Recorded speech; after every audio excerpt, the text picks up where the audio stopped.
So students మనం orientations classes తెలుగులో ఎలా ప్రిపేర్ అవ్వాలి, తెలుగులో సిలబస్ అనాలిసిస్ ఏంటి, ఇలా మనం డిఫరెంట్ సెషన్స్ వింటూ ఉన్నాము, చూస్తున్నాము.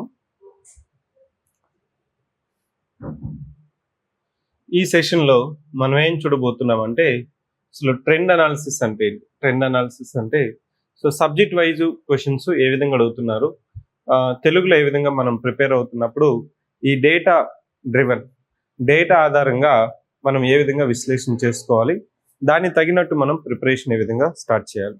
సో ఫస్ట్ ఏంటంటే నోటిఫికేషన్ అప్డేట్ ఏంటి, నెక్స్ట్ ట్రెండ్ అనాలిసిస్ ఏంటి. ట్రెండ్ అనాలిసిస్లో నీకు నోటిఫికేషన్ ట్రెండ్ కూడా అండి. మార్నింగ్ స్టూడెంట్స్తో మాట్లాడినప్పుడు సార్ బయట సోషల్ మార్కెట్లో సోషల్ మీడియాలో ఏం నడుస్తుందంటే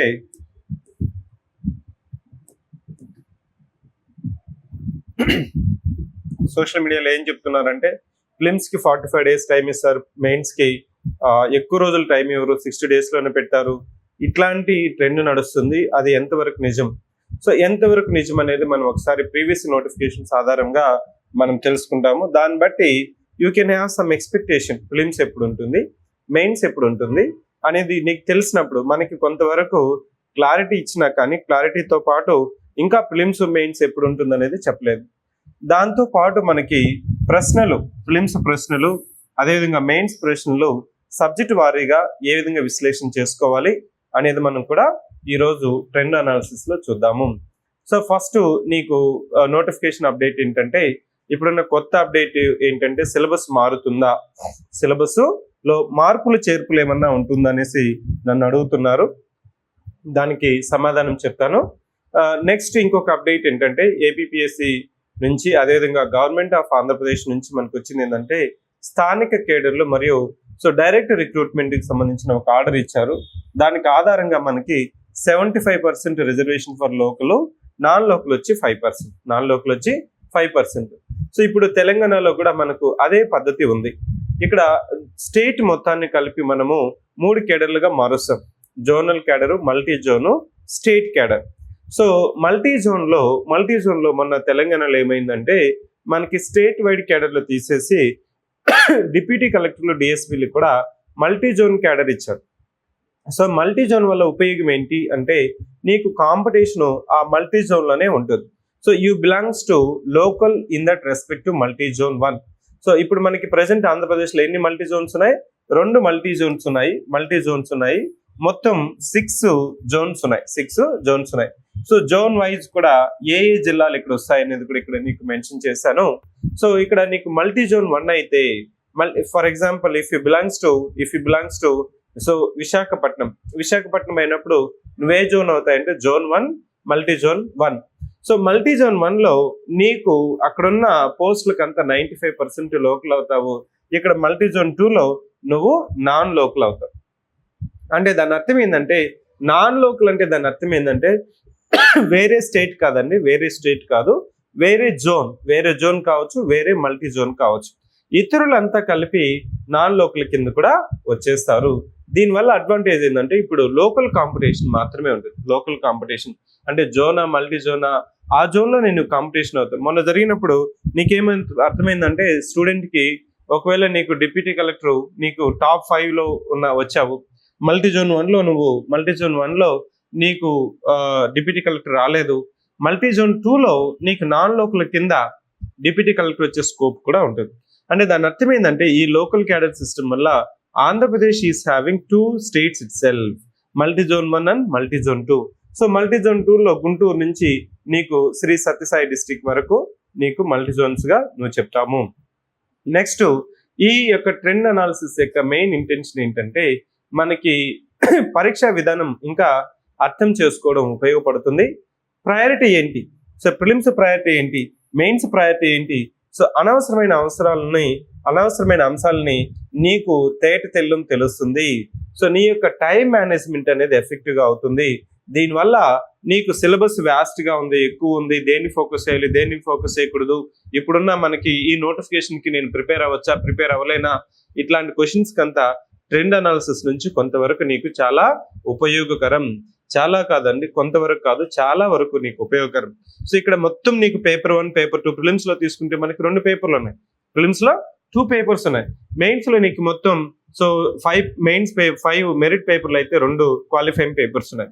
సో ప్రిలిమ్స్ కి వచ్చిన తర్వాత లాస్ట్ టైం కూడా ప్రిలిమ్స్ పాస్ అయ్యే వాళ్ళు ఉపయోగించిన స్ట్రాటజీ ఏంటంటే పేపర్ 2 కి కొద్దిగా ఫోకస్ చేసి పేపర్ 1 ని సో మేబీ ఒక 2 సబ్జెక్ట్స్ చదువుకొని వెళ్ళి so they use to get the 75 marks and 80 marks.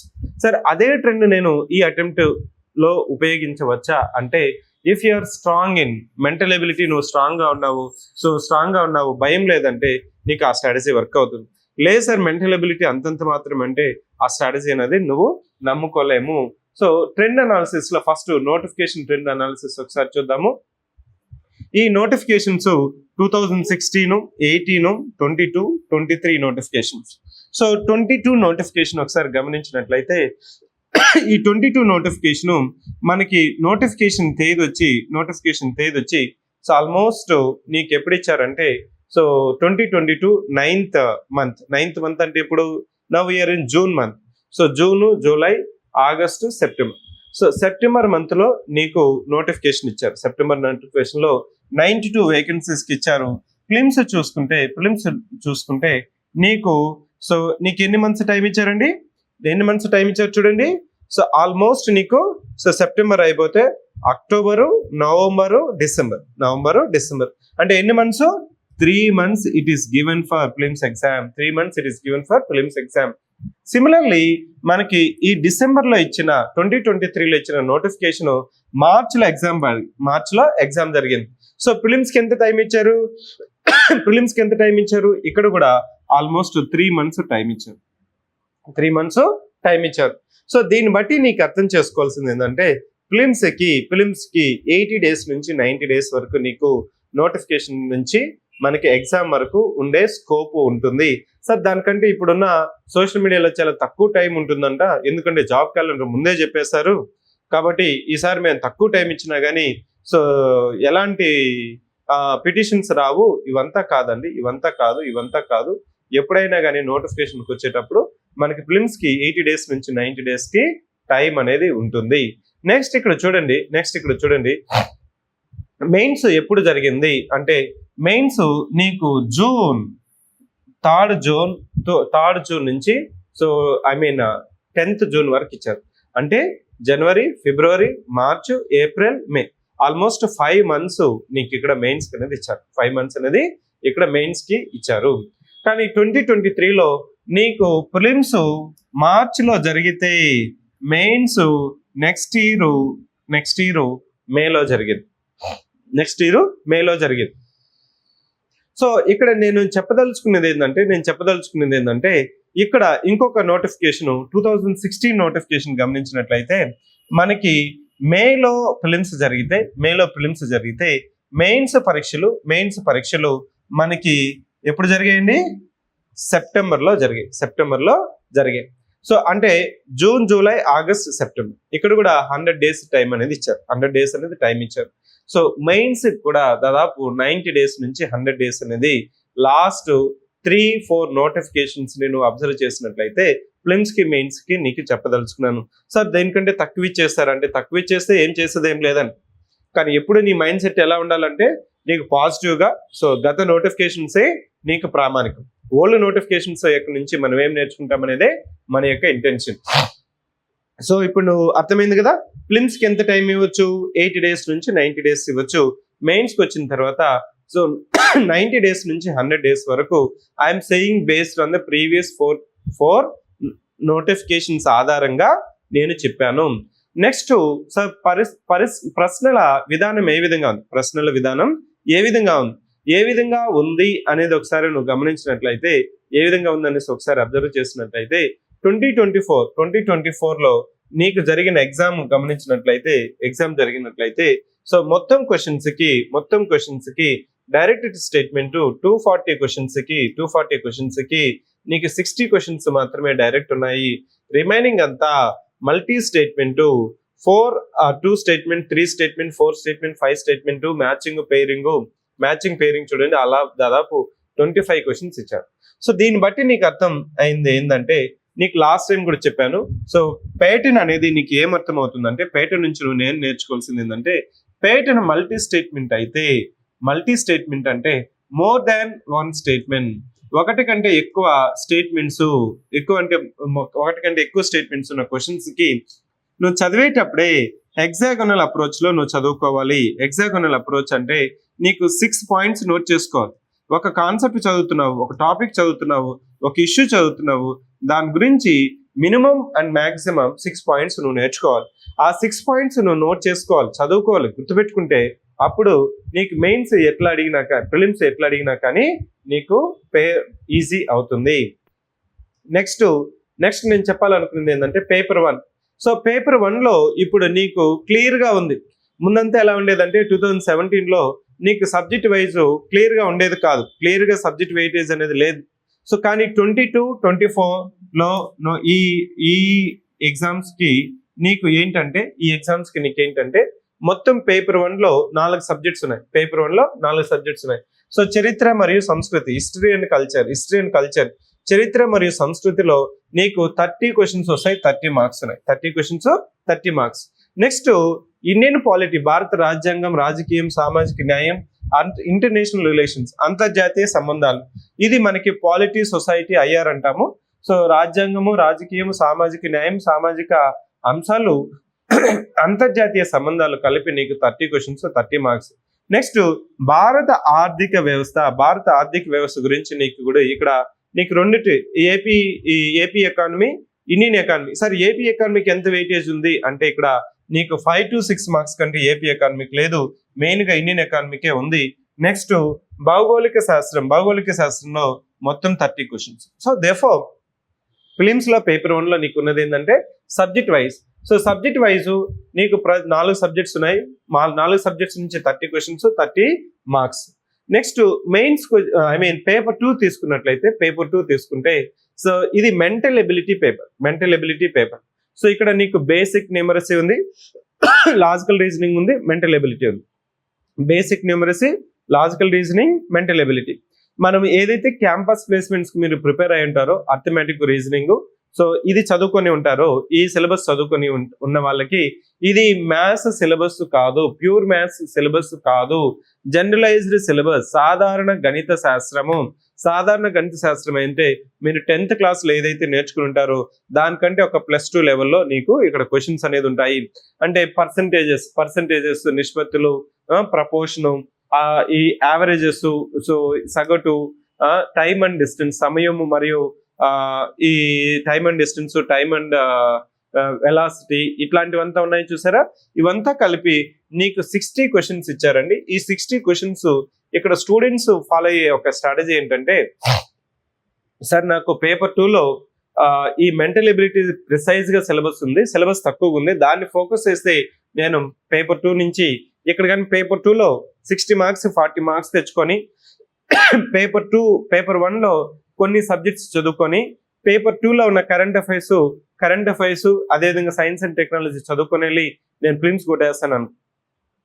ఆ స్ట్రాటజీ కొంతవరకు వర్క్ అయినా కానీ పేపర్ 1లో ఉన్న సబ్జెక్ట్స్ నీకు మెయిన్స్ సబ్జెక్ట్స్ అని, పేపర్ 2లో నీకు ఇక్కడున్న సబ్జెక్ట్స్, ఇక్కడ మెంటల్ ఎబిలిటీ మళ్ళీ నీకు మెయిన్స్ లో రాకపోయినా ఇది నెగ్లెక్ట్ చేస్తున్నావు అంటే, ఇది నెగ్లెక్ట్ చేసి ఒకవేళ పేపర్ 1 డిఫికల్ట్ గా వస్తే అది కూడా నీకు రిస్కే. సో దేర్ఫోర్ నేను చెప్పేది ఏంటంటే, పేపర్ 1లో ప్రిలిమ్స్ పేపర్ 1లో సబ్జెక్ట్స్ నువ్వు కానీ పట్టుంటే మెయిన్స్ లో నీకు ఉపయోగపడుతుంది. పేపర్ 2 ఇక్కడికి వచ్చిన తర్వాత if you are from non maths background, by maths అంటే భయము ఉన్న వాళ్ళు కూడా ఇక్కడ కనీసం 30 నుంచి 35 క్వశ్చన్స్ ఈ 60 క్వశ్చన్స్ లో చేసే విధంగా ఉంటేనే నీకు ప్రిలిమ్స్ అనేది మంచి స్కోర్ వస్తుంది. ప్రిలిమ్స్ ఇక్కడ మంచి స్కోర్ అంటే బెస్ట్ స్కోర్ తెచ్చుకోమని కాదు, 240కి 200 తెచ్చుకోమని కాదు, కనీసం నీకు ఎలా వచ్చినా గానీ పేపర్ నువ్వు సో క్వాలిఫై అవ్వాలి. ప్రిలిమ్స్ అయితేనే కదా నువ్వు మెయిన్స్కి వెళ్తావు, అర్థమవుతుందా?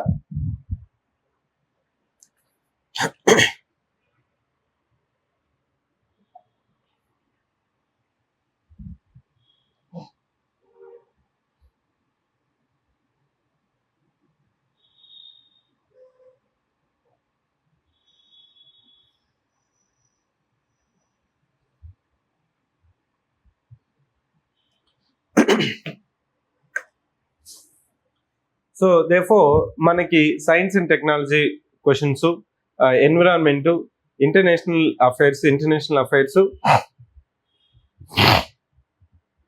ఇక్కడ మీరు అబ్జర్వ్ చేయాల్సింది ఏంటంటే ఇంటర్నేషనల్ అఫైర్స్ ఇక్కడ పేపర్ 1లో కూడా ఉంది.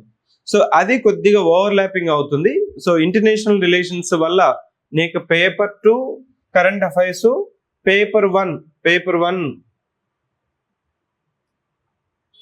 1లో నీకు ఇక్కడ చూడండి అంతర్జాతీయ సంబంధాలు, ఇక్కడ కూడా నీకు ఓవర్లాప్ అవుతుంది. సో కరెంట్ అఫైర్స్ చదివే వాళ్ళు నేషనల్, ఇంటర్నేషనల్, ఏపీ స్పెసిఫిక్ చదివేటప్పుడు మై సజెషన్ ఏంటంటే give more importance to international relations. అంతర్జాతీయ సంబంధాలకి మనం ఎక్కువ ప్రయారిటీ ఇవ్వాల్సిన అవసరం ఉంది.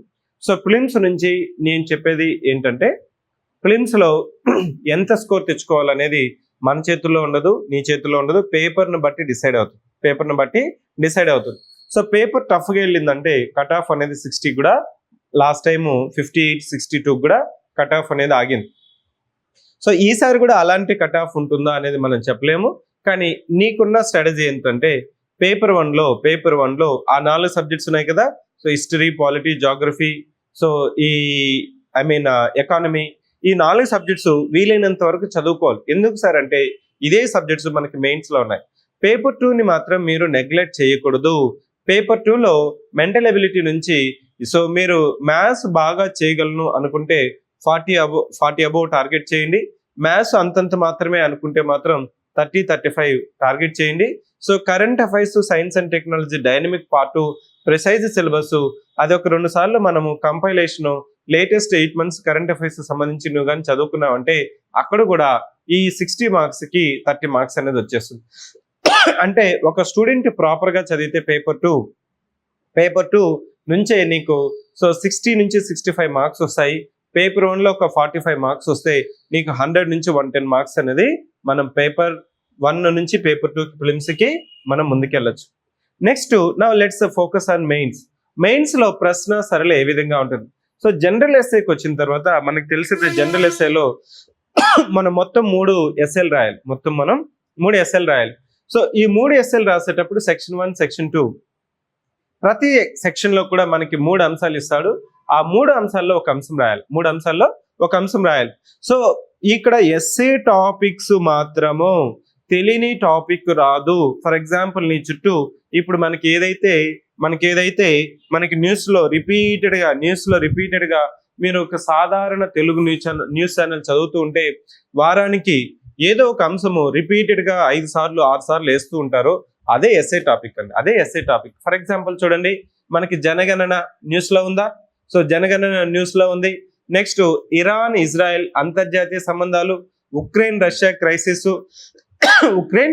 క్రైసిస్, డెమోగ్రఫిక్ డివిడెండ్ జనాభా బాధ్యం, అంటే పెరుగుతున్న పాపులేషన్. మన ఆంధ్రప్రదేశ్ గవర్నమెంట్ కూడా ఏం చెప్తుందంటే ఎక్కువ మంది జనాభాని ప్రొడ్యూస్ చేయాలి. మనము ఇప్పుడు జనాభాని తగ్గిపోతున్నారు, రీప్లేస్మెంట్ రేట్ కంటే తక్కువ అయిపోతున్నారు. జనాభా తగ్గిపోతే సమాజం సమతుల్యత దెబ్బతింటుంది.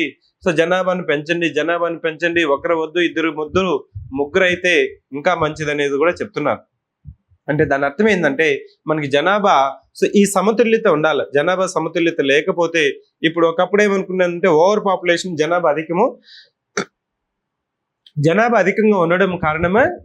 అధికంగా ఉండడమే పేదరిక నిస్పృశ్యతకి కారణము అని చెప్పుకునేవాళ్ళు.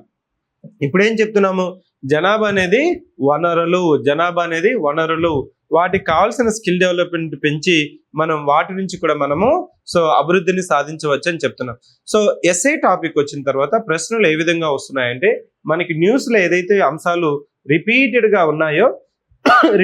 ఉన్నాయో అదే అంశాల మీద మనకి ప్రశ్నలు వస్తున్నాయి.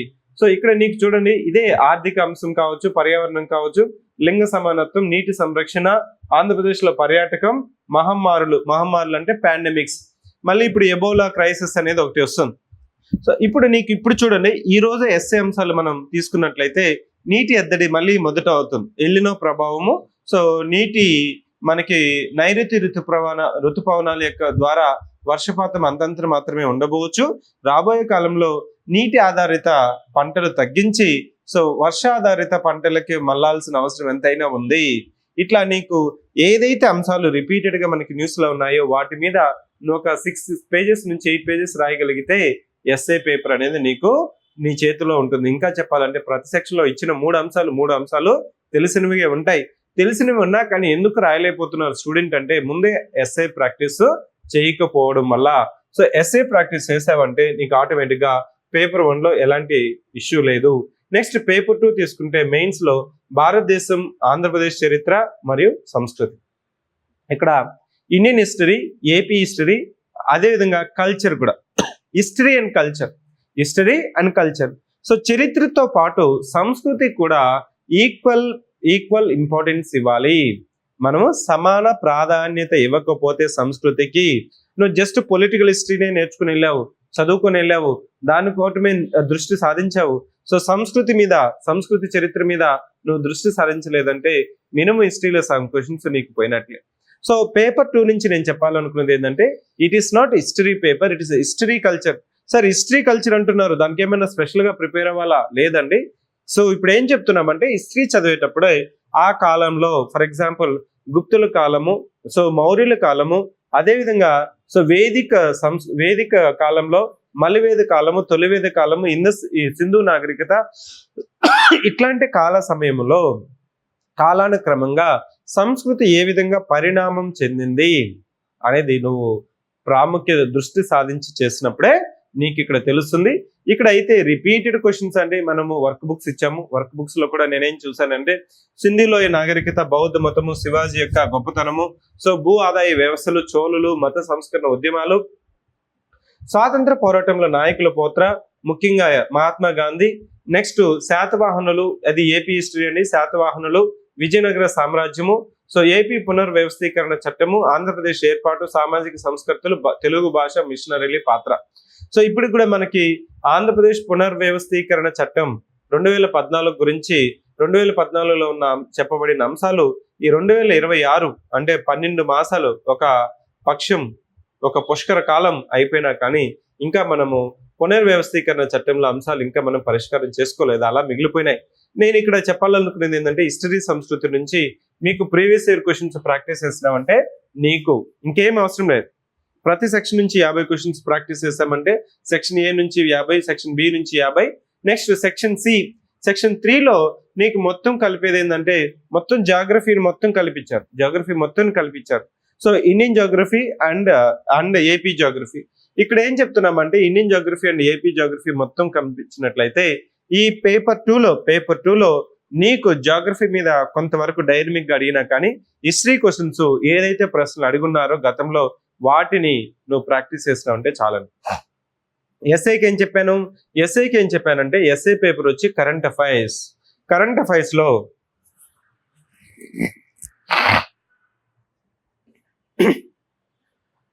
ఎస్ఐ టాపిక్ వచ్చిన తర్వాత కరెంట్ అఫైర్స్ కి ఏదైతే ముఖ్యం ఉంటుందో, కరెంట్ అఫైర్స్ ప్రాధాన్యత ఉంటుందో వాటి మీద ఫోకస్ చేస్తే ఎస్ఐ అనేది అవుతుంది. సో హిస్టరీ, జాగ్రఫీ మాత్రం అడిగిన ప్రశ్నలే మళ్ళీ అడుగుతున్నారండి. సో ఇక్కడ భౌగోళిక శాస్త్రం, భూగోళ శాస్త్రంలో మాత్రం మీరు మ్యాప్ పాయింటింగ్ అనేది ఎక్కువ ఫోకస్ చేయాలి. Next paper 3. So paper 3 is your governance, law and ethics. So మొత్తం ఇక్కడ ఎథిక్స్ పేపర్ అంటే కొద్దిగా ఇబ్బంది పడుతుంటారు. ఎథిక్స్ పేపర్ మీద ఏ విధంగా అడుగుతున్నారు. నెక్స్ట్ అదే విధంగా స్టాటిక్ పోర్షన్ అయిన సెక్షన్ 1, సెక్షన్ 2. ఈ సెక్షన్ 1లో అయితే నీకు సో ఉన్న ప్రశ్నలే ప్రజెంట్ ఏవి న్యూస్ లో ఉన్నాయి. సో గవర్నర్ యొక్క పాత్ర, సమైక్య వ్యవస్థలో ఉన్న సమస్యలు, సవాళ్ళు, సో 73, 74 రాజ్యాంగ సవరణకు సంబంధించిన అంశాలు, యూనిఫామ్ సివిల్ కోడ్ అంటే ఏక పౌర స్మృతి, నెక్స్ట్ ఒకే దేశం ఒకే ఎన్నిక, మహిళా రిజర్వేషన్లు, సో ఎస్సీ ఎస్టీకి సంబంధించిన ప్రత్యేకమైన నిబంధనలు, ఇవంతా మనకి గతంలో అడిగిన ప్రశ్నలే. వాటికి నీకు కనీసం 2 పేజీలు రాసే సమాధానం నీకు ఉందంటే సెక్షన్ 1 అయిపోయినట్లే. సెక్షన్ 2 గమనించినట్లయితే ఇది కొంతవరకు మనకి డైనమిక్ గా ఇంప్లిమెంటేషన్ ఉంటుంది. డైనమిక్ గా ఇంప్లిమెంటేషన్ అంటే ఏదైతే న్యూస్ లో ఉన్నాయో అందుకోసమే పేపర్ 3 నుంచి పేపర్ 1 నుంచి పేపర్ 4 నుంచి పేపర్ 5కి వీటిలో మెయిన్ గా ఎక్కువ ఫోకస్ అంతా మెయిన్స్ లో న్యూస్ పేపర్లు ఏదైతే మనకి రిపీటెడ్ గా వస్తూ ఉన్నాయో ఆ అంశాలను నువ్వు అవగాహన చేసుకోవాలి, వాటి మీద పట్టు సాధించాలి. న్యూస్ పేపర్ని అర్థం చేసుకోవాలంటే ఫస్ట్ నీకు ప్రాథమిక అంశాలు, మౌలిక అంశాలు నీకు మైండ్ లో గుర్తుండాలా.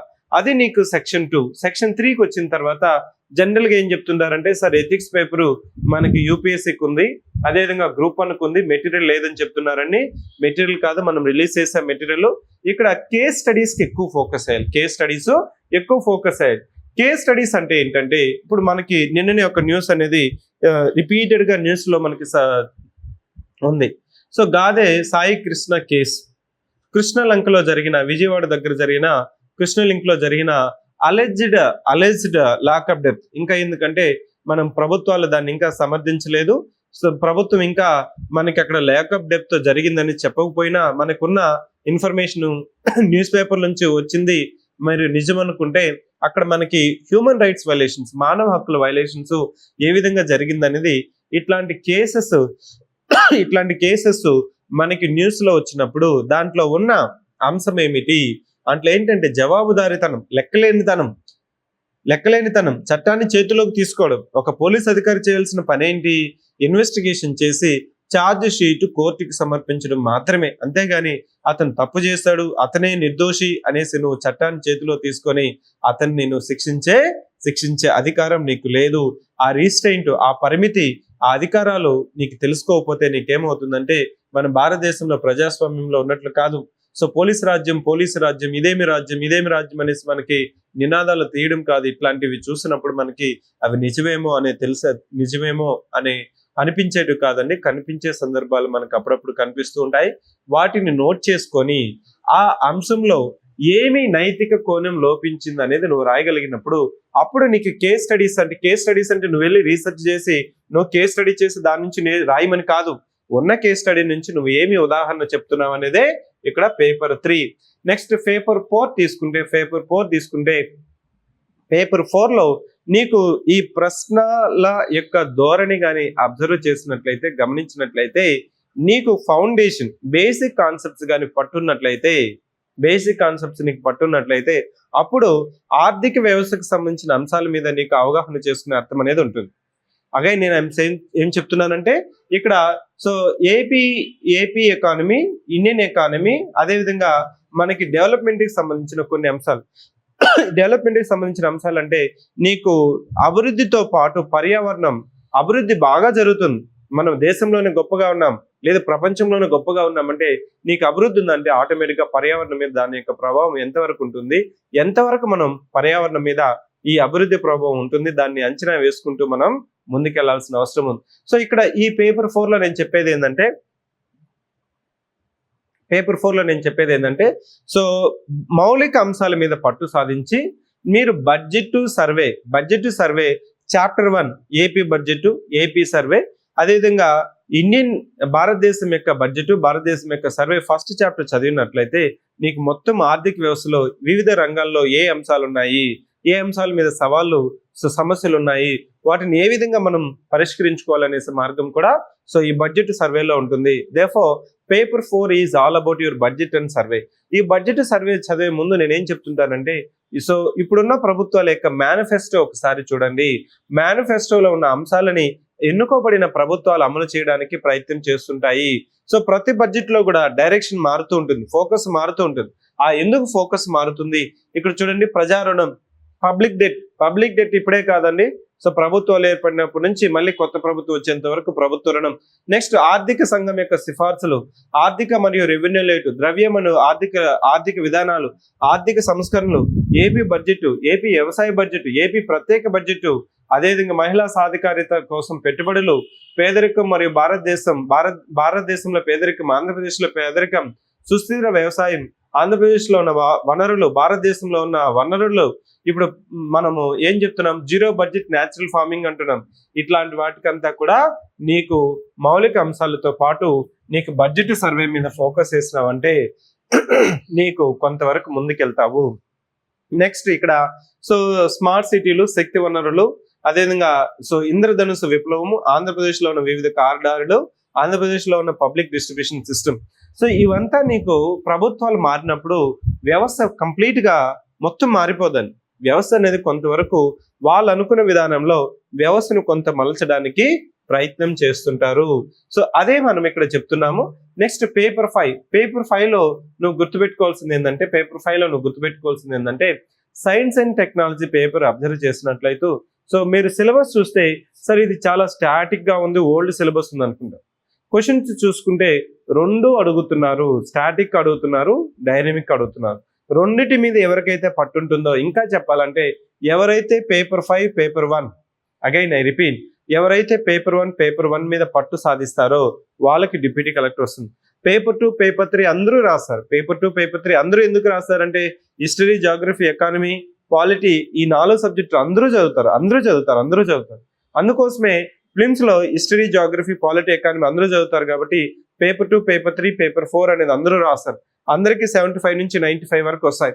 సో దానివల్ల నీకేమనిపిస్తుంది సార్, 5 పేపర్లో నాకు ఈ 3 పేపర్లు మంచిగా వచ్చాయి, సో ఎస్ఐ పేపర్ నువ్వు నెగ్లెక్ట్ చేసినావు అనుకో 45కి పడిపోతావు. ఈ science and technology paper neglect చేసినావు అంటే నువ్వు 55కి పడిపోతావు. సో ఎప్పుడైతే నీకు పేపర్ 1 పేపర్ 5 మార్క్స్ రావో నీకు అనుకున్న సర్వీస్ రాదు, సర్వీస్ కూడా రాదు. సో సర్వీస్ రావాలన్నా, అనుకున్న సర్వీస్ రావాలన్నా కానీ పేపర్ 1 పేపర్ 5 కంపల్సరీ ఫోకస్ చేయాలి. ఇక్కడ పేపర్ 1 పేపర్ 5లో నీకు మెయిన్ ఎందుకు స్టూడెంట్ ఇబ్బంది పడుతున్నారంటే ఆన్సర్ రైటింగ్ చేయకపోవడం వల్ల. సార్ క్వశ్చన్స్ అన్ని తెలుసండి, క్వశ్చన్స్ తెలియని క్వశ్చన్స్ ఏమి ఉండవు. మేబీ ఒక హాఫ్ క్వశ్చన్ 1 క్వశ్చన్ తెలియని క్వశ్చన్ ఉంటుంది. తెలిసిన క్వశ్చన్లు అయినా కానీ ఎందుకు చేయలేకపోతున్నారు, సమాధానం రాయలేకపోతున్నారు, ఎందుకు సమయం మేనేజ్మెంట్ చేయలేకపోతున్నారంటే, సమయ పాలన నేర్చుకోలేకపోతున్నారంటే ఏమనుకుంటాడంటే సార్ ఇది డైనమిక్ పేపర్, సింపుల్ పేపర్, నేను ఎగ్జామ్లో పోయి అన్ని క్వశ్చన్స్ రాశాను అనుకుంటాడు, రాయలేకపోతున్నాడు. దేర్ఫోర్ నీకు మెయిన్స్ లో నేను ఇచ్చేది ఏంటంటే, మెయిన్స్ లో మనకి లాస్ట్ టైం కూడా నేను ఏం చెప్పానంటే ఏపీపీఎస్సికి సంబంధించి 13 వర్క్ బుక్లు ఇచ్చాము. ఇంగ్లీష్ మీడియంకైనా తెలుగు మీడియంకైనా ఈ 13 వర్క్ బుక్స్ ఎవరైతే కంప్లీట్ చేస్తారో, వర్క్ బుక్స్ లో క్వశ్చన్స్ ప్రింట్ అయి ఉంటుంది. మెయిన్స్ రాయడానికి 3 పేజెస్ నీకు బ్లాంక్ పేజెస్ ఉంటుంది. నువ్వేం చేయాలంటే ఏదైతే సబ్జెక్ట్ కంప్లీట్ అవుతుందో, ఏదైతే సబ్జెక్ట్ నువ్వు చదువుతున్నావో వాటికి సంబంధించిన ప్రశ్నలు తీసుకుని సమాధానాలు చూసుకునేసి ప్రతిరోజు 2 క్వశ్చన్సా, 3 క్వశ్చన్సా, 4 క్వశ్చన్సా, 5 క్వశ్చన్సా నువ్వు టైం పెట్టుకొని నువ్వు రాయగలిగితే, ఫస్ట్ లో రాసేటప్పుడు టైం పెట్టుకోవాల్సిన అవసరం లేదు. ఒక వర్క్ బుక్ కంప్లీట్ చేసిన తర్వాత రెండో వర్క్ బుక్ కంప్లీట్ చేసినప్పుడు ఇలా నువ్వు క్వశ్చన్లకి సమాధానం ప్రాక్టీస్ చేసినావు అంటే అదే ఇది క్వశ్చన్ కాదండి, టాపిక్ కాదు, ఇది థీమ్ అంటాం. థీమ్ అంటే నీకు మహిళా రిజర్వేషన్స్ అనేది ఒక థీమ్. మహిళా రిజర్వేషన్స్ మీద రేపు పొద్దున ఎలా ప్రశ్న ఇచ్చినా గానీ నువ్వు 3 పేజెస్ రాయగలిగితే అప్పుడు నువ్వు మెయిన్స్ కి ప్రిపేర్ అయినట్టు. అట్లా కాకుండా నువ్వు కంటెంట్ కూర్చొని చదువుకుంటూ కూర్చున్నావంటే మెయిన్స్ ప్రిపరేషన్ ముందుకు వెళ్ళదు. So therefore try to utilize the 13 work books. ఈ 13 వర్క్ బుక్స్ నువ్వు కానీ ఫోకస్ చేసినావంటే అప్పుడు నీకు ముందుకు వెళ్ళే స్కోప్, ఆస్కారం అనేది ఉంటుంది. So that is about mains preparation. So mains లోకి వచ్చిన తర్వాత నేను చెప్పేది ఏంటంటే answer writing. Don't think that నీ దగ్గర కంటెంట్ లేదనుకోవాల్సిన అవసరం లేదు. కంటెంట్ ఉంది. కంటెంట్ ని ఎలా ఉపయోగించుకోవాలనేది సాధనమే వర్క్ బుక్. ఆ వర్క్ బుక్ లో నువ్వు కానీ సమాధానాలు ప్రాక్టీస్ చేసినావు అంటే నువ్వు ముందుకు వెళ్తావు. నెక్స్ట్ నేను చెప్పాలనుకునేది ఏంటంటే ఇక్కడ కొన్ని ధర్మ సందేహాలు ఉన్నాయి, వాటిని చెప్పడానికి ట్రై చేస్తాను.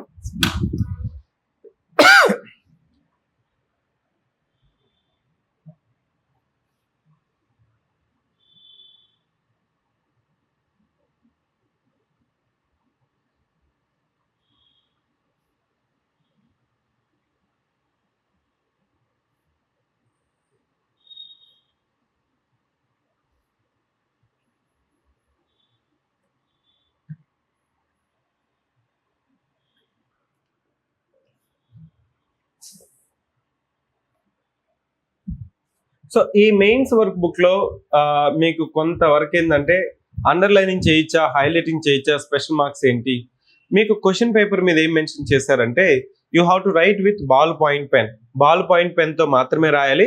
అది బులుగైనా పర్లేదు, బ్లాక్ అయినా పర్లేదు. But you have to use only 1 ink. అంటే దాని అర్థం ఏంటి, మీరు బ్లాక్ పెన్ తో కంఫర్టబుల్ అయితే you can write in black, or if you're comfortable in blue you can write in blue. But you should not use of ఇక్కడ చూడండి, use of gel pens, fountain pen, sketch pen is not allowed. Next ఇక్కడ question paper is set in English and translated in Telugu. English version will be taken final. దాని అర్థం ఏంటంటే నీకు question tags కొద్దిగా నీకు అర్థం కావాలంటే కొన్ని పేపర్లు, ఇప్పుడు డిస్కషన్ అన్నా లేకపోతే ఎక్స్ప్లెయిన్ అన్నా, ఎలాబొరేట్ అన్నా, ఎలుసిడేట్ అన్నా, నీకు తెలుగులో అన్నిటికీ వివరించండి అనేస్తుంటారు. వీటికి కొంత డిఫరెన్స్ ఉంటుందని, వాటికి సరైన పదం తెలుగులో లేకపోయినా కానీ క్వశ్చన్ ట్యాగ్ మాత్రం ఇంగ్లీష్లో చూసి రాయాలి. అదొక పాయింట్. నెక్స్ట్ ఇక్కడ sir highlighting, putting special marks. What is main by highlighting putting marks? Special putting marks అంటే మొన్న ఒక పేపర్ చూశాను, ఇంజనీరింగ్ పేపర్ లేకపోతే ఇంటర్మీడియట్ పేపర్ అనుకుంటా. అతను ఏం రాస్తున్నాడు అంటే, సో ఒక మాస్టర్ని ఎవరైతే పేపర్ కరెక్షన్ చేస్తున్నారో అతన్ని దేవుడిగా బొమ్మ రాసి, అతన్ని పేపర్ కలెక్షన్ చేసే అతన్ని దేవుడిగా రాసి, అతని ముందర ఇతను ఒక భక్తునిగా చెప్తూ, అయ్యా నాకు తల్లిదండ్రులు లేరు, నువ్వు పాస్ చేస్తేనే నా జీవితం పాస్ అవుతుంది, కాబట్టి నన్ను మీకు భక్తుడిగా అనుకొని నా పేపర్ని ఏం రాసినా కానీ మన్నించి నన్ను పాస్ చేయగలుగా మన్నవి అని రాస్తారు. అంటే ఏంటంటే దాని అర్థం, అట్లాంటి స్పెషల్ మార్క్స్ పెట్టకూడదు, అట్లాంటి హైలైటింగ్ చేయకూడదు. నీ యొక్క ఐడెంటిటీని, నీ పేరుని, నీ యొక్క రోల్ నెంబర్ని, మొబైల్ నెంబర్ని, అడ్రస్ని, నీ యొక్క జెండర్ని తెలిసే విధంగా నువ్వు సమాధానాల్లో పెట్టకూడదు. సరే అండర్లైనింగ్ చేయించా అంటే లాస్ట్ టైం ఏం చేస్తారంటే అండర్లైనింగ్ విత్ ద, ఇక్కడ చూడండి, in view of multiple representations received. So ఇక్కడ ఏం చేశారంటే, ఇప్పుడు ప్లెయిన్ పేపర్ మాత్రమే ఇస్తున్నాము, ప్లెయిన్ వైట్ పేపర్ మాత్రమే ఇస్తున్నాము, రూల్డ్ పేపర్ ఇవ్వట్లేదు. Underlining with same ball point pen is allowed. It means underlining is not considered as highlighting. Underlining అనేది అలౌ చేశారు. APPSC is not allowing gel pens, other ink pen or water is damaging. అంటే మీకు booklet ఏమవుతుందంటే, నీకు కొన్నిసార్లు ఆ booklets అట్నే preserve చేస్తారు.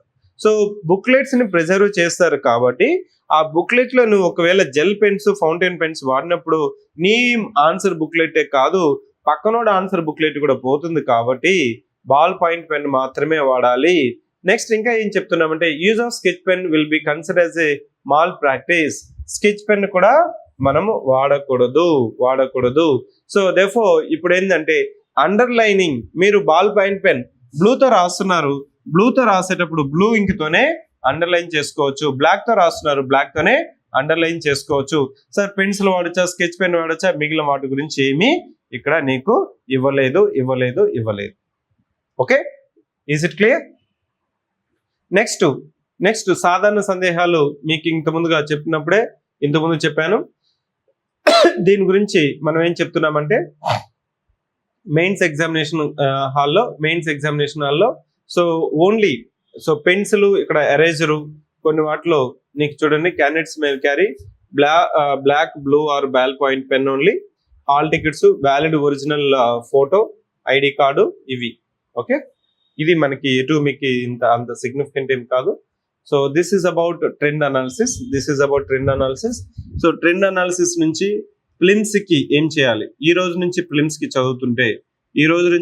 నువ్వు చదువుతుంటే ప్రిలిమ్స్ లో నీకు పేపర్ 1 లో 120 క్వశ్చన్స్ ఉన్నాయి, పేపర్ 2 లో 120 క్వశ్చన్స్ ఉన్నాయి. పేపర్ 2 లో నీకేం చెప్తున్నాను, పేపర్ 2 లో నీకు మెంటల్ ఎబిలిటీ ఉంది 60 క్వశ్చన్స్, కరెంట్ అఫైర్స్ 30, అదేవిధంగా సైన్స్ అండ్ టెక్నాలజీ 30. ఇక్కడ 4 సబ్జెక్ట్స్ ఉన్నాయి, 30 × 4 120. నేను చెప్పేది ఏంటంటే, ఈ మెంటల్ ఎబిలిటీ క్వశ్చన్స్ ని మీరు కంప్లీట్ గా నెగ్లెక్ట్ చేయకూడదు. సో నాన్ మ్యాథ్స్ స్టూడెంట్స్ ఏం చేస్తున్నారంటే, ఎవరైతే బైపీసీ ఇట్లా డిగ్రీ చదివిన వాళ్ళు, సార్ ఇది మెంటల్ ఎబిలిటీ మ్యాథ్స్ సబ్జెక్ట్ అని ఒక అపోహతో ఉన్నారు. ఇక్కడ నీకు సింపుల్, ఈ పేపర్ 2 ని కొద్దిగా ఎఫర్ట్ పెడితే నీకు మెంటల్ ఎబిలిటీకి 40 క్వశ్చన్స్, కరెంట్ అఫైర్స్ క్వశ్చన్స్ నుంచి 50, అదేవిధంగా సైన్స్ అండ్ టెక్నాలజీ నుంచి 15, ఈజీగా నీకు 60 నుంచి 70 క్వశ్చన్స్ నీకు అటెంప్ట్ చేసే స్కోప్ అనేది పేపర్ 2 నుంచి ఉంటుంది. పేపర్ 1 అనేది కంప్లీట్ గా నువ్వు పాలిటీ, హిస్టరీ, జియోగ్రఫీ, ఎకానమీ ఇవి చదువుతున్నా కానీ నీకు లాస్ట్ టైం జియోగ్రఫీ చాలా టఫ్ గా చేశాడు, ఎకానమీ కొద్దిగా ఈజీగా ఉన్నా కానీ పాలిటీ అదేవిధంగా జియోగ్రఫీ టఫ్ గా చేయడం వల్ల ఇక్కడ నీకు అటెంప్ట్ చేయడం అనే చదువున్నా కానీ మల్టిపుల్ చదువున్నా కానీ there is no guarantee that how the questions will be coming up. So ఇక్కడ నీకు 40 to 50 క్వశ్చన్స్ అటెంప్ట్ చేయగలిగినా, 40 క్వశ్చన్స్ కరెక్ట్ గా అటెంప్ట్ చేయగలిగినా నీకు సేఫ్ గా బెస్ట్ జోన్ లో నువ్వు ఉంటావు. Therefore don't neglect one paper for other paper in prelims exam. So civic centre లో ఇప్పుడు ప్రోగ్రామ్స్ ఏంటంటే, ఫిలిమ్స్ కమ్ మెయిన్స్ కాల్స్, అదేవిధంగా ఫిలిమ్స్ టెస్ట్ సిరీస్ ఈ సండే నుంచి స్టార్ట్ అయింది. మెయిన్స్ నైపుణ్యత అంటే ఇది daily answer writing programme which is very popular. ఇది ప్రిలిమ్స్ అయిపోయిన తర్వాత మనం మెయిన్స్ కి ప్రతిరోజు ఆన్సర్ రైటింగ్ ప్రోగ్రామ్ పెట్టాము. నెక్స్ట్ మెయిన్స్ మిషన్ 1000 ఏంటంటే వర్క్ బుక్ మెథడ్ అండి. ఈ వర్క్ బుక్స్ ని ఆధారంగా నువ్వు ఒక 1000 క్వశ్చన్స్ మెయిన్స్ కి ప్రాక్టీస్ చేయడం ఎలా అనేది మిషన్ 1000. సో నెక్స్ట్ ఇంటర్వ్యూకి మనము ముఖాముఖి ప్రోగ్రామ్ లాస్ట్ టైం కూడా కండక్ట్ చేసాము. ఇక్కడ మనకి నెక్స్ట్ మండే నుంచి సోమవారం నుంచి మన క్లాసెస్ ఫౌండేషన్ క్లాసెస్ ఉంటాయి. ఈ ఫౌండేషన్ క్లాస్ ఏంటంటే ప్రతి సబ్జెక్ట్ కి ఒక 2.5 hours మనం ఫౌండేషన్ క్లాస్ తీసుకొని ఆ సబ్జెక్ట్ మీద ఇంకా ఇప్పుడు నేనేం చెప్పాను, ఓవరాల్ గా ఏ విధంగా అడుగుతున్నారు క్వశ్చన్స్ అని చెప్పాను. ఫౌండేషన్ క్లాస్ లో రెస్పెక్టివ్ సబ్జెక్ట్ ఫ్యాకల్టీ ఏం చెప్తారంటే ఆ ప్రశ్నలు ఆ సబ్జెక్ట్ లో ఏ విధంగా క్వశ్చన్స్ వస్తున్నాయి, సబ్జెక్ట్ వెయిటేజ్ ఏంటి, సబ్జెక్ట్ లో ఉన్న సిలబస్ ఏంటి, సబ్జెక్ట్ లో ఉన్న పరిభాష అంటే టర్మినాలజీ ఏంటి,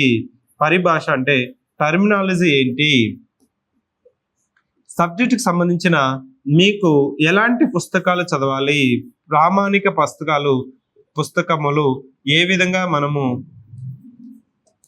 వాడుకోవాలి.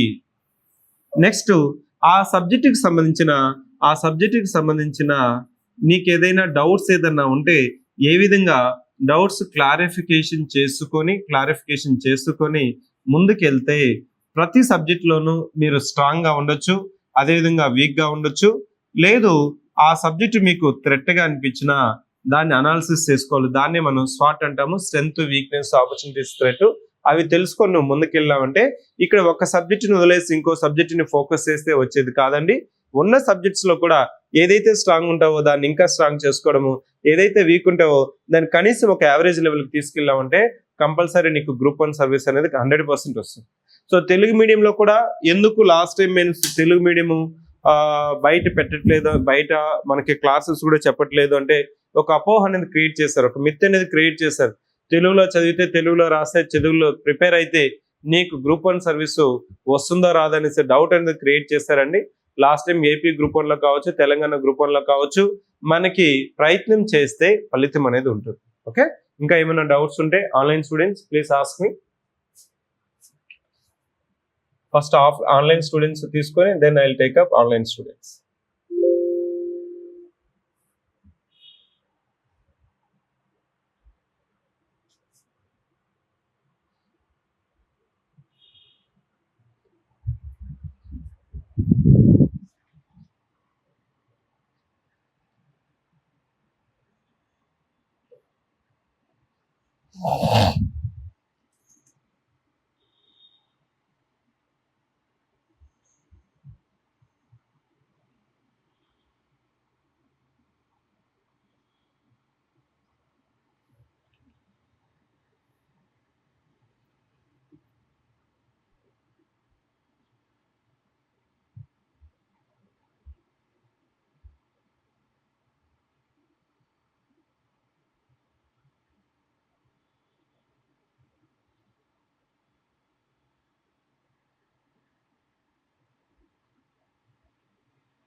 I request the students to rename with your name. Vasireddy Sarita, Radha, Shivaji, Rishita, Anil Kumar, Gopal Krishna, Gauss, Vivo and Venkat. Please ask if you are having any doubts.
Venkat, you are saying that sir already I went till group 1, group 2 mains stage. ఇప్పుడు రెండింటి మీద focus పెట్టమంటారా? Should I focus on that?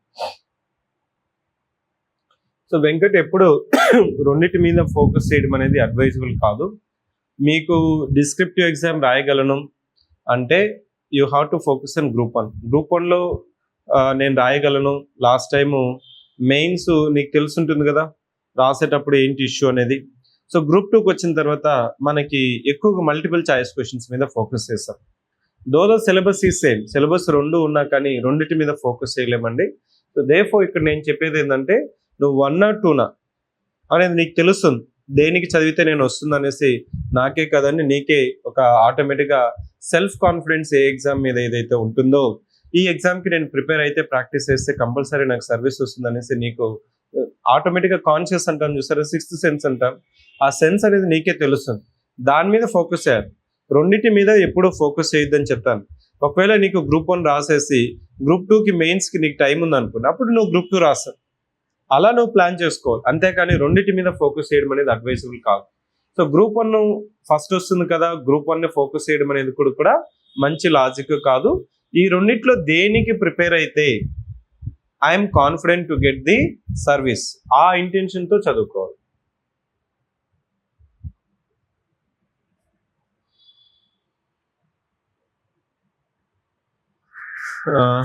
Students, మీరు ఏమైనా మాట్లాడాలనుకుంటే you can ask me. Radha please, మిమ్మల్ని admit చేస్తాను, మాట్లాడండి.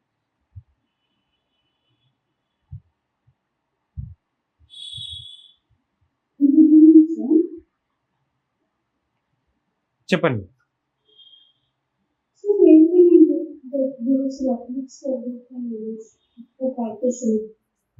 Wear can I get those workbooks? Okay, just call to this number 7013495019. ఈ నెంబర్కి మెసేజ్ చేయండి, మీకు లింక్ పంపిస్తారు. 7013495019.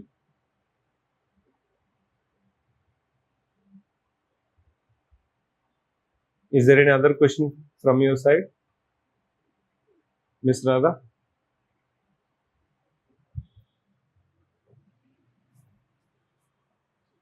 No, sir, clear. Yes.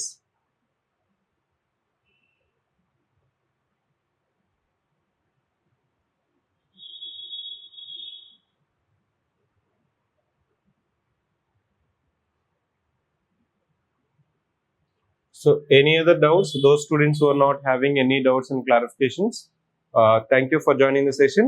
I wish all the best. We'll meet in the classes.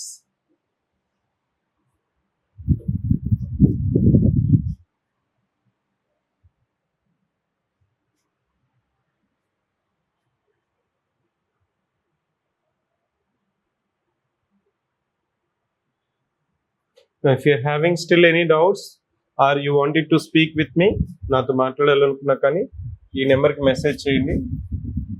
7013495019. Okay, call or text.